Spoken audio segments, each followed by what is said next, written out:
Hello, Sarah here. How you all doing? Oh, it's a rainy old day, so I'm in my shed this morning making a large Yuletide wreath for my front door, for the gate or something. Um, and I'm in complete chaos in here, and I just had to sit down, just stop because I can't find anything. Everything's all over the floor, all over my work desk. Yeah. So welcome to those who haven't been here before. Hi, I'm Sarah. Please like and subscribe. And this is the place where I witter on about things that have been rolling around in my head for a while.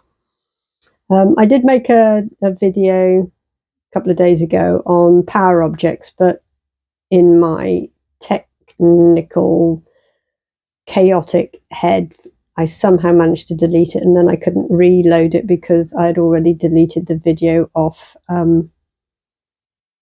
my phone. I wanted to change something and just do a bit of extra cutting in it. Oh, anyway, it is what it is. It's gone.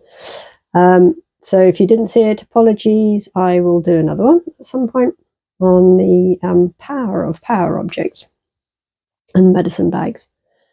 And today, kind of what came up for me, I don't know, as a random thought as I was out walking in the rain, was the taboo subject of monetary exchange for healing sessions.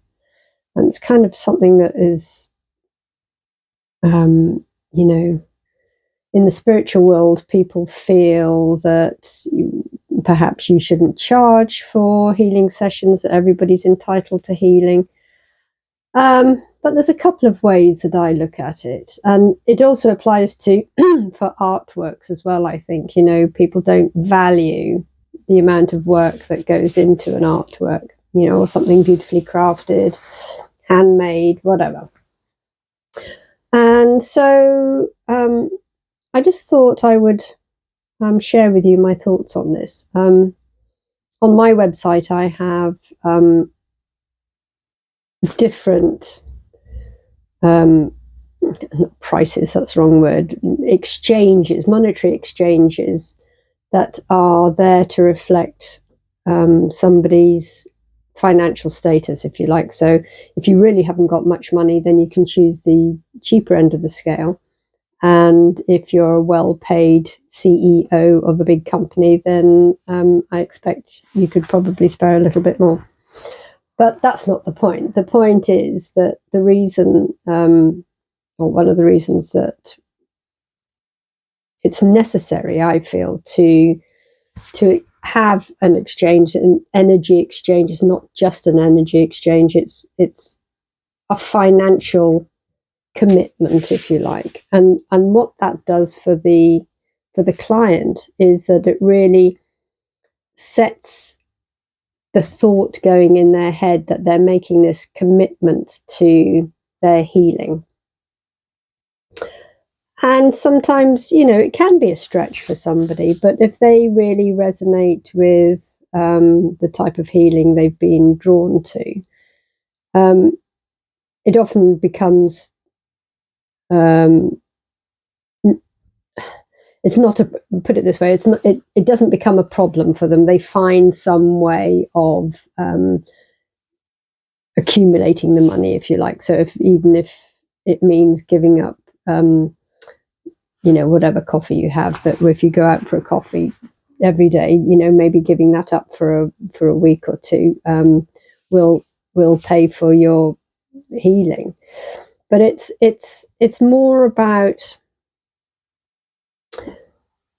just that mental clarification that when you step onto the path of healing, that you're really committed to it, that it's not just I'll go to whoever and have an hour's fix and then I don't have to do anything myself and it might save me a journey to the doctor.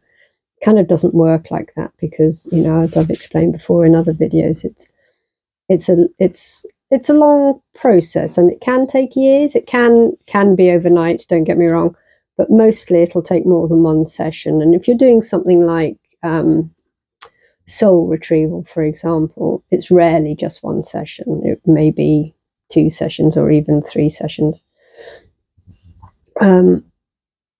So it's a way of taking responsibility for your own healing, that you're thinking, okay, well, in some cases, I might have to put aside this certain amount of money that I feel I could probably use somewhere else, but I'm also committed to working with the shadows I might have, or I might be committed to working with understanding why I have back pain, or I might be committed to understanding why I have some emotional trauma. So I do feel it's very much a way of the client of setting that idea in their head that it's not free. So you really do have to make that commitment to pay the practitioner.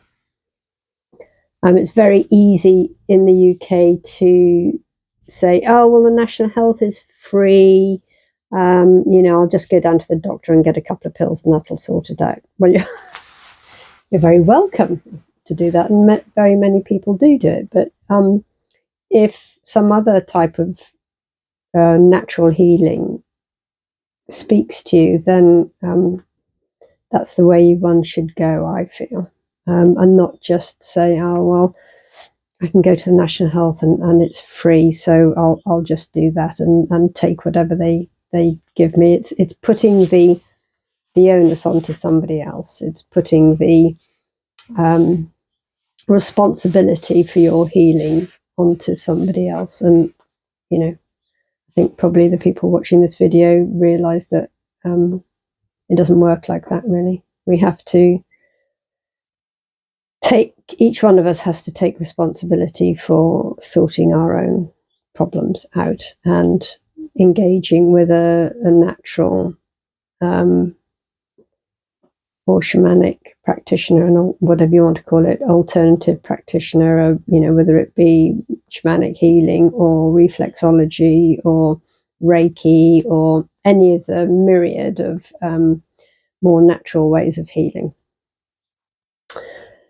It's also about setting boundaries, I think, as far as the practitioner goes.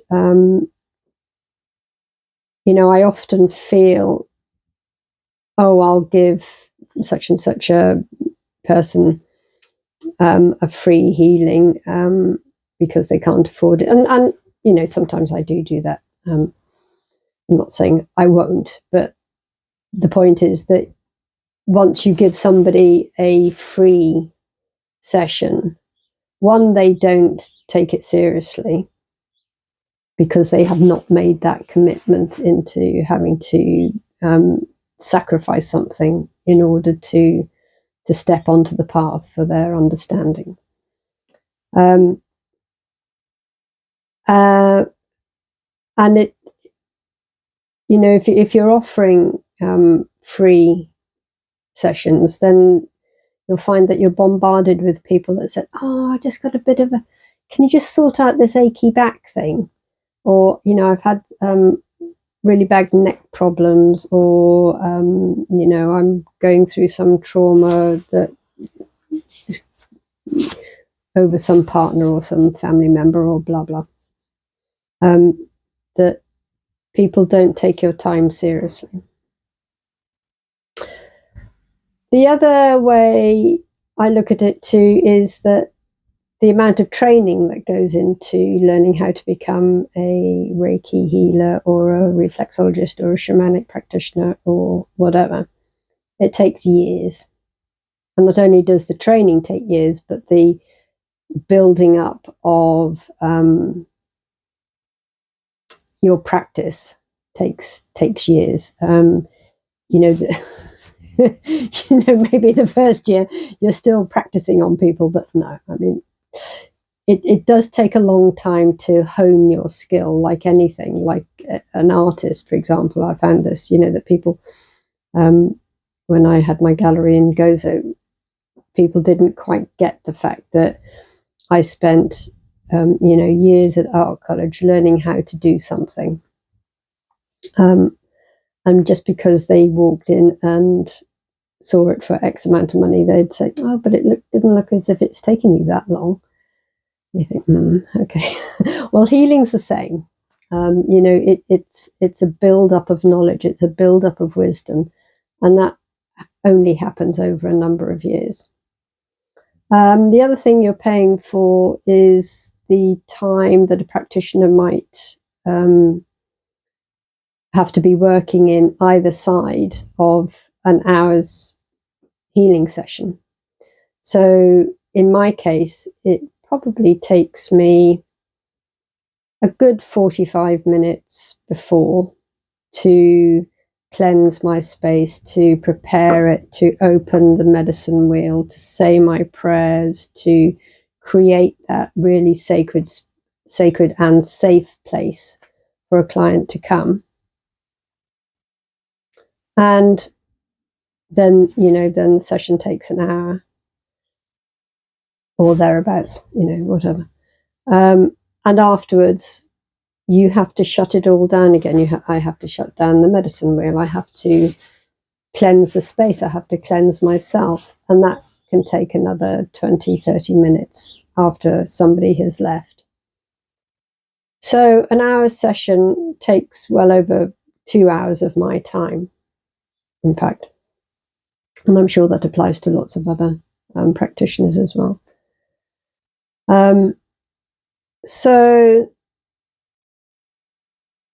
yeah, that's kind of where I'm coming from on this. So, those people that say, well, healing should be free, maybe they should just have a sit down and think about it. And, and the other thing is that I believe that the NHS is being run down for a reason. I think they're desperately trying to privatize it, in which case nothing will be free.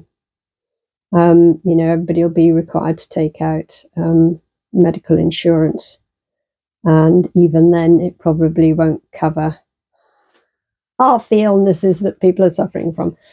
And you're then in the position of, do I go down that route and paying for healthcare that maybe doesn't resonate with me? Or do I find an alternative natural practitioner for the same kind of money that is more resonant with me?